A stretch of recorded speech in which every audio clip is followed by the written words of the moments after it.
Karibu kwenye mafunzo ya siku ya leo. Mafunzo ako katika kitabu cha Biblia takatifu, ikiwa ni Lazaro na tajiri. Na hii historia iko katika kitabu cha Luka 16:17, na historia nzuri sana, inatufundisha kama Mkristo maisha ya Ukristo, na pia tunaona kila hatua unayoifanya katika maisha yako na kila ubaya unatenda katika maisha yako mahali itakufikisha.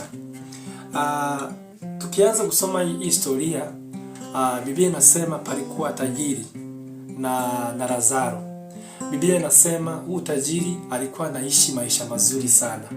Huyu tajiri alikuwa anaishi maisha ya kiutajiri sana. Chochote alichotamani katika maisha yake alikipata. Biblia inasema alikuwa anavaa nguo za kila aina. Alikuwa anaishi maisha ya utajiri. Chochote alichokitaka katika maisha yake alikipata. Chochote alikuwa anataka kupata katika maisha yake, akitaka maisha mazuri alikuwa nayo. Akitaka ng'ombe, akitaka pesa, akitaka dhahabu, akitaka mavazi ya aina mingi ya kiutajiri, kila kitu alikuwa nacho. Lakini neno la siku hii nataka nikufundishe, iwe topic ya siku ya leo. Ni kitu nataka uchukue hii neno, nataka tufunzanye hapa. Neno linasema tumia muda wako vizuri. Tumia muda wako vizuri, ndio neno tunataka tuongee kwa katika hii neno la Mungu.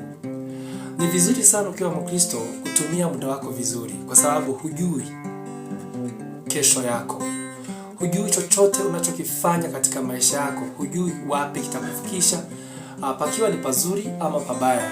Kuna watu wengi sana wanafanya mambo tofauti na vile Mungu anataka. Usababu uko na nafasi fulani ama uko na cheo fulani, inabidi utumie venye unataka, lakini unasahau ya kwamba Mungu amekupa nafasi ama Mungu amekupa na muda ili utumie vizuri huo muda. Cha muhimu sana katika maisha yako ukiwa Mkristo, ni lazima ujue muda wako unao ni muda wa aina gani, na unafaa kutumia kwa njia ya aina gani.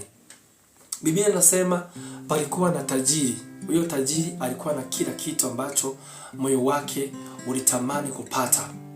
Aliupa. Alitamani moyo wake kujaza pesa. Aliupa. Alitamani kila kitu ambacho dunia inapenda, moyo wake ulikuwa unapata. Lakini siku moja akaja kugundua ya kwamba kila ambacho moyo wake ulikuwa unataka sio kila ambacho moyo wake aliupatia. Moyo ulitaka, yeye alidhani katika maisha yake muda, yani moyo unataka utajiri, unataka kila kitu cha kila aina, vile watu wengi sana wanafanya katika hii dunia ya sasa. Lakini siku moja akaja kugundua chochote aliupa moyo wake hukuwahi kuridhika. Kwa nini? Tunaanza. Biblia inasema huyu tajiri alikuwa na kila kitu. Alikuwa na nyumba nzuri, alikuwa na mbwa mzuri, alikuwa na watoto, alikuwa anavaa vizuri, alikuwa na dhahabu na kila kitu.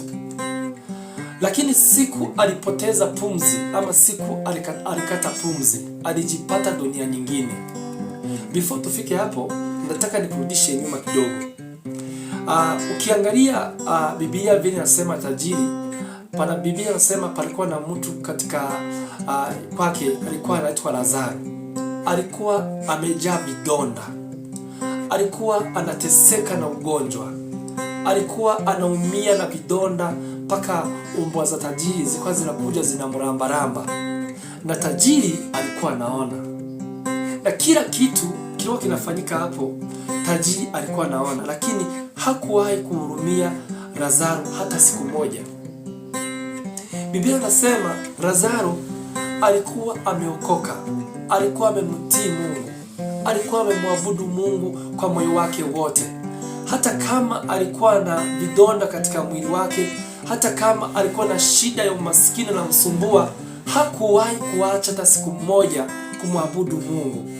Hakuwahi hata siku moja kumsahau Mungu. hata kama alikuwa na mateso, hata kama alikuwa na shida, changamoto zinamsumbua, hakuwahi kuwa katika tamaa katika safari yake ya kwenda mbinguni. Tajiri alipenda mambo ya dunia, alipenda kujaza vitu zozote, yani kila vitu za kila aina katika maisha yake, kufurahisha dunia na mwili wake. Lakini siku ingine akagundua kumbe dunia tunapita, lakini alijua too late. Ndicho kitu nataka kukwambia, utumie muda wako vizuri, kwa sababu hujui ni muda gani unabakisha katika hii dunia. Hujui ni muda gani unabakia ili uweze kutoka katika hii dunia. Huu tajiri, Biblia inasema alikufa, na ule Lazaro alikufa. Wakati Lazaro alikuwa anateswa duniani, pamoja na maumivu makali na mateso na changamoto alikuwa anazipitia, aliweza kuvumilia katika safari yake ya kwenda mbinguni. Akafika mbinguni salama, mpaka akapewa taji, akalala katika Abraham, alilalia katika kifua cha Ibrahimu. Biblia inasema huu tajiri akiwa motoni, akiwa anaungua, aliinua macho yake akamwona Lazaro amelala ndani ya kifua cha Ibrahimu, mpaka akaanza kuomba Lazaro msaada. Akaanza kumwambia Lazaro, kuja unisaidie, unitoe mahali nilipo, maana nateseka na moto huu unanichoma vibaya sana. Hii historia inasikitisha sana, inaumiza sana. Ukiwa Mkristo ni vizuri sana, ukiwa unapumua ni vizuri urekebishe mapema before muda uyoyome. Ni vizuri utafute Mungu, ni vizuri utafute njia zozote zinazowezekana ili uwe ndani ya ufalme wa Mungu. Biblia inasema umtafute Mungu na roho yako yote na akili zako zote. Kila chochote unachokifanya katika maisha yako lazima umtafute Mungu, sababu anayo mwisho mzuri katika mikono yako. Mikono yake ni Mungu peke yake. Mikono yako, yani wewe uko ndani ya mikono ya Mungu. Maisha yako yako ndani ya mikono ya Mungu. Ukianza kujionyesha kama wewe ni mtu mkubwa sana katika hii dunia na kunyanyasa wengine kwa sababu kuna kipato fulani ama kwa sababu uko na cheo fulani, siku moja chochote unachokipanda hapa duniani kuna mahali utakivuna. Ukitengeneza mazuri, kuna mahali utavuna mazuri. Ukitengeneza mabaya na kunyanyasa wengine na kuua wengine na kufilisisha wengine na kufilisisha wengine, ipo siku chochote unachokifanya katika hii dunia kuna malipo baadaye. Ndugu yangu, ninakuombea umtafute Mungu, uokoke, wachana na dhambi, wachana na vitu zozote unazozifanya ambazo hazimheshimu Mungu, wachana navyo. Dunia tunapita. Maisha haya tunapita. Unaamka asubuhi unasikia mtu fulani amekufa, na wewe ipo siku utakufa, na mimi ipo siku nitaenda. Lakini lazima tunajiuliza, siku nitaenda wapi? Nilikuwa naabudu nani hapa duniani? Maana Biblia inasema huwezi kuomba wafalme wangapi? Wawili.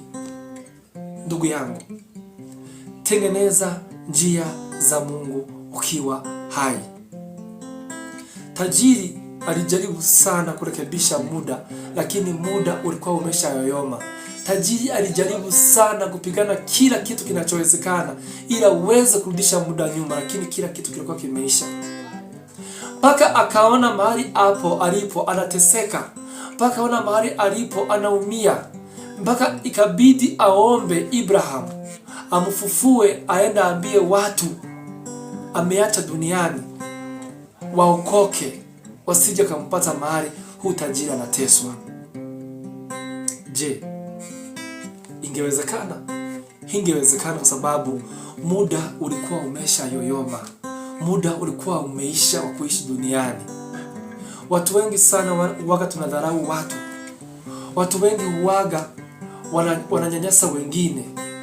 Unaona wewe mazuri yote ni yako, wengine ni wanastahili kukufa. Chochote unachokipanda hapa duniani kuna mahali utakilipa. Sijui unanielewa.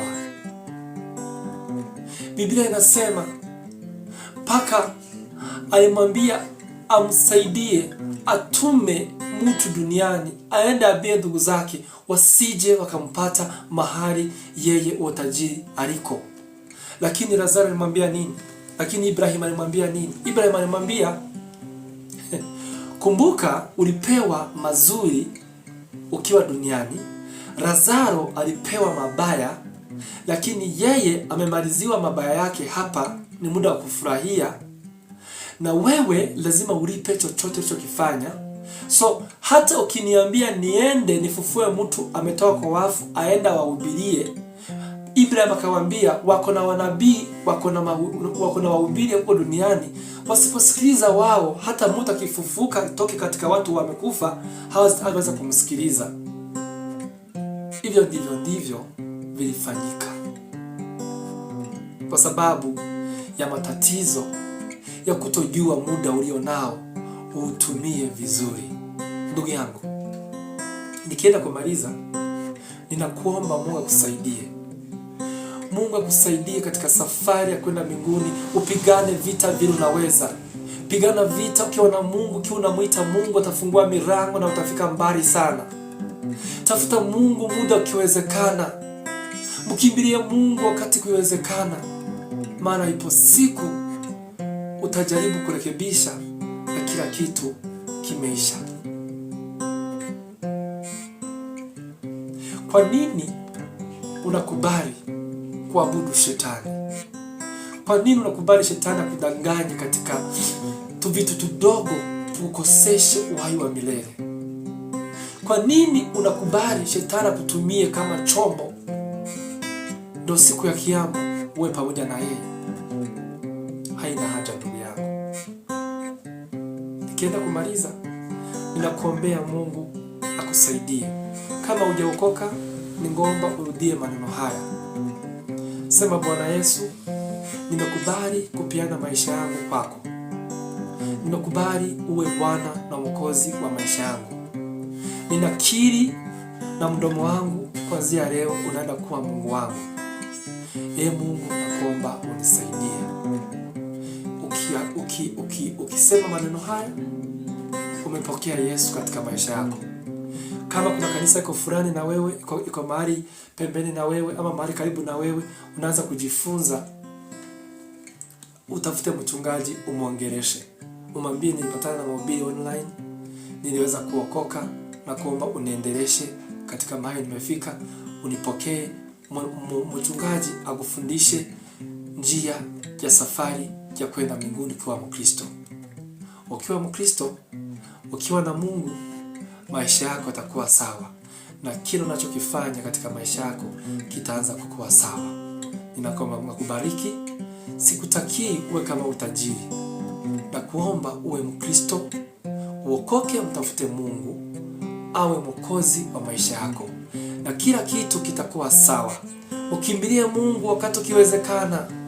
Tafuta ufalme wa Mungu wakati ukiwa na muda, ukiwa hai, maana pumzi yake katika kila kitu kinakuwa kimeisha. Mungu awabariki sana.